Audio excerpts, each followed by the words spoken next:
장관님, 지금 가장 큰 문제가 제가 볼 때는 입자들이 가장 필요한 게 뭔지를 잘 깨닫지를 못하시는 것 같아요. 그러니까 국가의 존재 이유가 가장 중요한 이유는 국민의 생명과 안전을 지키기 위해서인데 지금 피해자분들에게 필요한 건 국가인데 국가가 존재를 하지 않는 것 같습니다. 지금 특히 윤석열 정부 들어가지고 모든 재난 상황이 다 똑같은 상황입니다. 사회 재난이라는 이야기를 저희가 하곤 했는데 이 불특정 다수에게 피해 규모가 추정이 안 돼요. 그러면 이게 재난이고 사회적 재난이지 어떤 것을 사회적 재난이라고 하겠습니까? 장관님께서는 사회적 재난이라는 것에 대해서는 아직도 동의를 안 하십니까? 간단하게 답해 주세요. 시간이 많지 않아요. 사회적 재단이나 아니다라가 법적 용어는 아닌 것 같고요. 어쨌든 특별법이 만들어져 있고 이 기조한 시간에 오늘 이 청문회가 진행되고 있는 것 자체가 재난이 아니다. 아니요, 뭐 그에 준하는 성격이기 때문에 제가 재난이다 아니다라는 그러면 이거를 사회 재난으로 여기고 대통령령으로 규정을 하면은 사회 재난으로 보고 여기에 대한 특별한 예산과 방법을 찾을 수가 있는 것인데 이런 것은 혹시 대통령께 권해 보신 적 있으신가요? 없으시죠? 예, 없습니다. 예. 대통령께 권한 것은 제2요구 정도죠. 우리가 대책이 있으니까 예. 지금 입법돼 대책의 있는 내용을 보고를 드렸고요. 대통령께서 그러면은 여기에 대해서 실질적으로 도움을 명령했다. 이건 맞는 얘기입니까?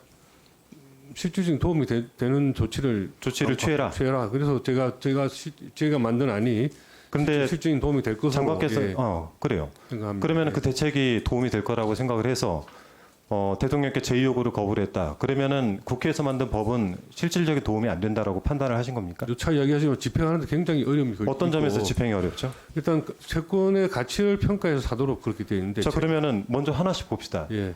채권 평가가 기술적으로 어렵다라고 말씀을 하셨어요. 네, 네, 네. 자, 기술적으로는 어려울 수 있지만은 인력을 사용하면은 평가할 수 있습니까, 없습니까? 없습니다. 인력을 사용하면 평가할 수 없다. 예, 사람 손이 간다고 평가할 아니, 수 있는 게 아닙니다. 자, 보세요. 이 피해자들은 채권 평가 금액을 알고 있을까요, 없을까요? 본인들이 모르죠. 모른다고 예, 생각하세요? 그건 저는 그것이 가격이 결정되는 것이 아니, 경매를 거쳐야 결정이 피해자들 돼요. 안 만나보셨다면서요? 피해를 제가 직접 그럼 어떻게 만나지 담보를 못했지만 우리 하십니까? 직원들이 만났고요. 또 아니, 예. 그렇게 얘기하시면 안 그분들 되죠. 통해서 아니 저하고 아니, 어떻게 그걸 장관하고 담보라서 참모들이 채권 평가 같이 금액을 우리가 알 수 일체가 없다. 돼서 일을 하지 기술적으로 않겠습니까? 알 수 없다는 거는 여기에 대한 기준과 이런 것들이 마련이 안 아닙니다, 됐다는 얘기 의원님. 아닙니까? 이거는 제가 누누이 장관님. 말씀드리지만 그 채권의 보세요. 가치를 평가하는 것은 정말 어려운 일이고 이게 또 아니, 그게 쉬운 거면은 누가 못하겠습니까? 다 알아서 하죠. 그걸 못하니까 어려운 정부가 일이기 알아서 때문에 나서서 해야 제가 되는 제2요구를 한 것이죠. 겁니다. 기술적으로 어렵다는 건 뭐냐면은 인력을 투여해서 할 수 있는 부분도 있다라는 얘기예요. 그리고 이 부분에 대해서 피해자들에게 직접적으로 그들이 자기가 입은 피해에 대해서 알아보지 않았겠습니까? 지자체도 알아보는데. 그래서 이 부분에 대한 것은 제가 볼 때는 일종의 핑계에 지나지 않는다는 거예요. 그리고 헌법상 평등 원칙에 반할 우려가 있다 이렇게 주장을 하셨어요. 네, 네. 아니, 평등 원칙이라는 것이 그렇게 절대적 평등을 얘기하는 게 아니라는 건 이미 헌재에서도 결정을 한 사안이 있습니다. 상대적 평등을 얘기하는 거예요. 상대적 평등. 즉 같은 것은 같게 하고 다른 것은 다르게 해라. 이게 헌재에서 이미 결정이 난 사안이에요. 이게 단순히 헌법 제11조 1항에 있다라고 해가지고 모든 것을 다 평등하게 절대적 평등을 이야기하는 게 아닙니다. 지금 이 상황이 절대적 평등을 이야기할 상황입니까? 아까 이 사건이 개인적인 잘못 이건 사건이 아니에요. 사태가 개인적인 뭐 책임 문제냐 그렇지 않으면 사회 시스템이나 이런 것의 문제냐. 자, 그러면 말씀이 많이 대책을 가지고 되었습니다. 하나만 얘기해 봅시다. 마지막 예. 시간이 1분밖에 안 남았으니까요. 27일 발표를 보면은 우선 매수권을 어쨌든 양도하고 경매를 통해서 매입을 하고 피해자에게 장기 제공을 하는 것이 첫 번째 골자입니다. 네.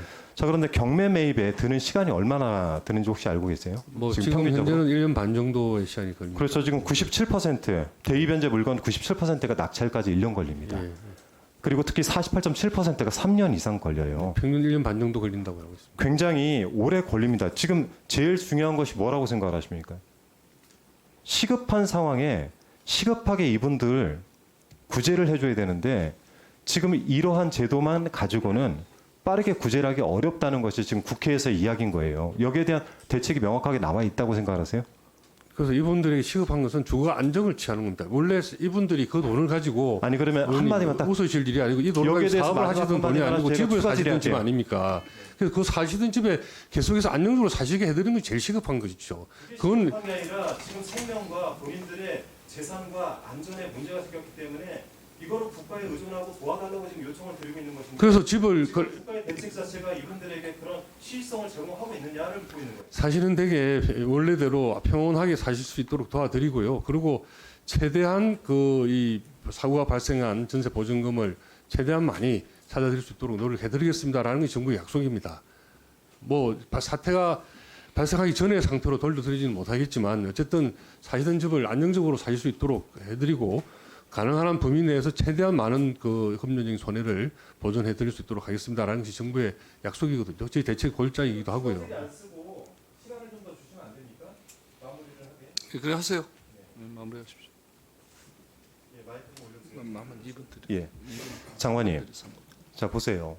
정부의 대책이 요번 27일 대책 4가지를 중점 사안 4가지를 보면은 피해자들이 기본적으로 정책을 좀 바꿨으면 좋겠다는 문제 지적 사안에 대해서 접근을 많이 하셨어요. 그건 인정을 합니다.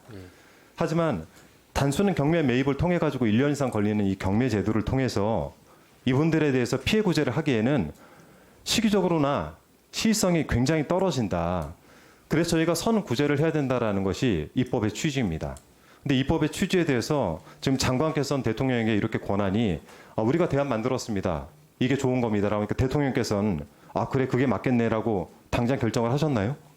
예, 뭐 고민을 하셨습니까? 대통령께 오늘 이 자리에서 나온 것처럼 아주 세세한 사항에 대한 질의응답을 하진 못했습니다. 그러면 이렇게 해서 말씀을 드렸고 질문할게요. 예. 그러면 이렇게 해가지고 저희가 대안을 마련했는데 그러면 지금 국회에서 본회의를 통과한 법안은 제2요구를 하셔야 됩니다라고 했을 때 대통령께서 바로 뭐라고 하셨습니까? 제 요구에 대해서는 제가 말씀드린 적이 없고요. 정확하게 정부가 아니 제2요구를 대통령께 권했다면서. 그거는 이제 용산 참모진을 통해서 이야기를 했고 제가 보고 드렸을 때는 저희가 5월 27일 발표한 안에 대해서 사실 그보다 훨씬 전에 보고를 드려서 지금 국회를 야당이 당시 자 그러면 질문을 좀 바꿔볼게요. 예. 제2요구를 그렇게 참모진에게 전달해서 대통령으로부터는 어떤 답변이 왔습니까? 참모진을 통해서 의견 하나 없이 그냥 그렇게 하자라고 하세요?